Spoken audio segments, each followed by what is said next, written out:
involvement from me. I just wake up my phone, whether I lift it up or tap the screen, and unlocks. I didn't have to touch the fingerprint sensor at all. The only time I miss Touch ID is if the phone is laying flat on a table. In that case, it's not looking at my face, so it can't unlock. Perhaps the most talked about feature of the iPhone X is Animojis, which again takes advantage of the True Depth camera. And you can find Animojis within the messaging app. Now, each face animates very specific details of your face, from your eyebrows to your lips to your ears to the motion of your face, and it's really remarkable how well it keeps track of every single detail. Now, each Animoji actually has different expressions. So as I raise my eyebrows here on the alien, it actually raises up my hairline a bit. If we go to the Fox, same thing here. The ears respond if I raise up my eyebrows.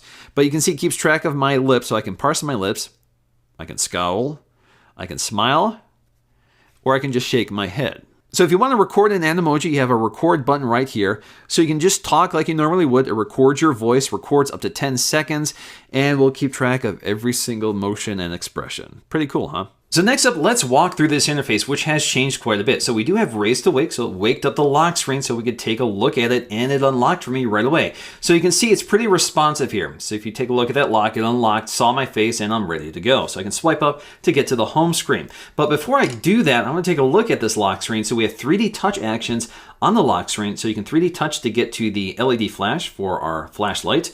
You have to 3D touch again to turn that off. Same with the camera app, so you can 3D touch here to activate the camera app, or you can also just swipe on the screen like we're used to get to the camera app.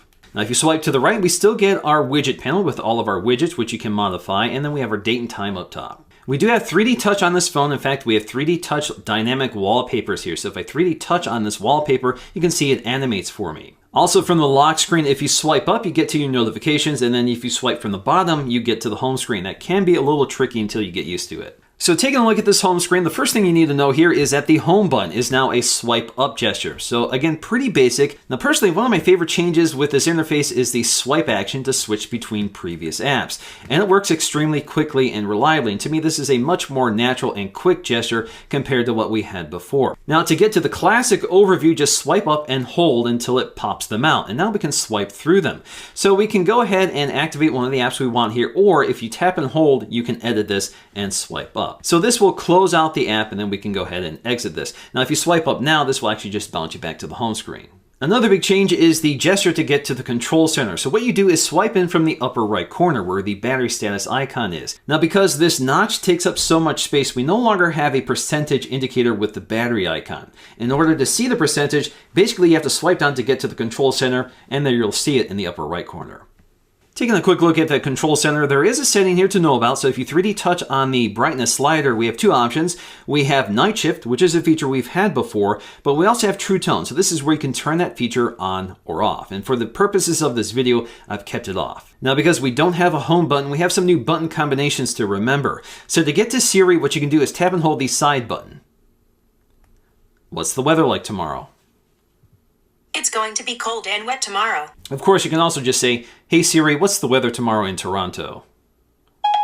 In order to power off the phone, what you have to do is tap and hold the side button and one of the volume controls at the same time until you get the power down sequence. You also have the SOS mode or medical ID info. Now for screen capture, just tap the side and the volume up key at the same time and release. Takes a screen grab, and you can edit if you want. Incidentally, you can see that the notch and the rounded corners are not indicated on the screen grab. There's a few other nice touches to the interface. So for example, when the apps expand out, they maintain their rounded corners until they meet the rounded corners of the display. To me, this looks really nice. Although it's not on by default, iPhone X does get reachability. In order to get to it, you have to go to Settings, we have to go to General, Accessibility, and you can turn on reachability. So to invoke reachability, you just swipe down at the bottom edge of the screen. And this brings things within thumb reachable distance. That includes the notification shade or the control center. So if the control center is too far of a reach, that's one way of getting to it. Now, the other thing that might be a little strange to people is that the home swipe gesture moves when you move to landscape orientation. So it doesn't stay in the same place. It moves to wherever the bottom of the screen is. And to get to the control center, you still swipe in from the upper right corner, and you can see it resizes and scales for the landscape orientation. Speaking of landscape, the iPhone X does not get the landscape apps that the iPhone 8 Plus has. So for example, you won't get a landscape home screen or a landscape formatted email app. The keyboard has also been slightly tweaked to take advantage of the space below it, so we now have the dictation microphone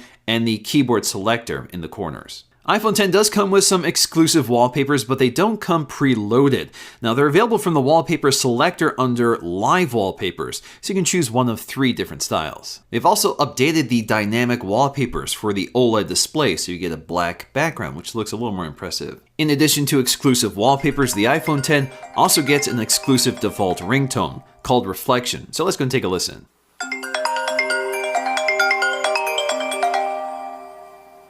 In terms of specs, the iPhone 10 is basically identical to the iPhone 8 Plus. So we get 3 gigs of RAM and the new A11 Bionic CPU with a neural engine. So that's really just branding for a much more sophisticated chip that's capable of some impressive processing power. And this combines with a new image signal processor for some really impressive camera performance. iPhone 10 also picks up an upgraded dual camera setup, specifically the telephoto camera. So although we have the same 12 megapixel sensor from the iPhone 8 with an f1.8 aperture, we get a new telephoto camera which is also optically stabilized with an f2.4 aperture instead of an f2.8 aperture. So this increases the light sensitivity of the telephoto camera, and with stabilization it's able to keep that shutter open a bit longer. Also, just like the iPhone 8 and 8 Plus, this camera combines with the A11 Bionic CPU to produce really high frame rate 4K. So this is one of the first smartphone cameras to do 4K at 60 frames per second.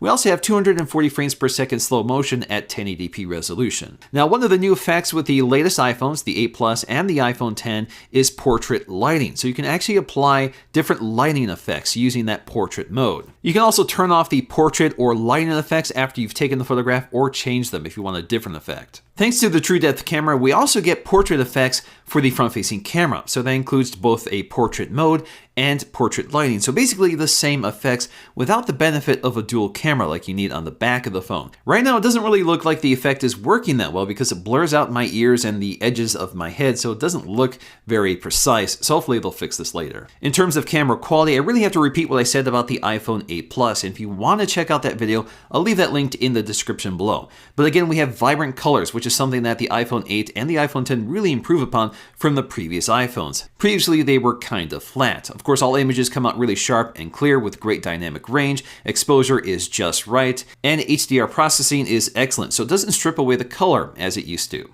And just like the iPhone 8 and the 8 Plus, low light performance is fantastic. That image processor really does a lot of work to strip away any noise or distortion from low light images. So we have excellent sensitivity, lets a lot of light into the camera so you see a lot of details. Sometimes it can be a little overexposed and maybe a little soft. And just like the 8 Plus with a dual camera, we also have augmented reality. So a great demo is the Sky Guide app. I use this on the iPhone 8 Plus as well. So the impressive thing here is that it can keep track of distance and objects close to you. So that means it can overlay items on the right surface area while ignoring the other. So that means I can walk around trees, and it overlays the star map only on the sky and nothing else. When it comes to battery capacity, the iPhone 10 is slightly bigger than the iPhone 8 Plus, even though the footprint is quite a bit smaller. In fact, Apple put 2 batteries in here to maximize space. Overall, we have a little over 2,700 milliamp hours. In terms of battery life, the iPhone 10 is slightly behind the iPhone 8 Plus in some areas, specifically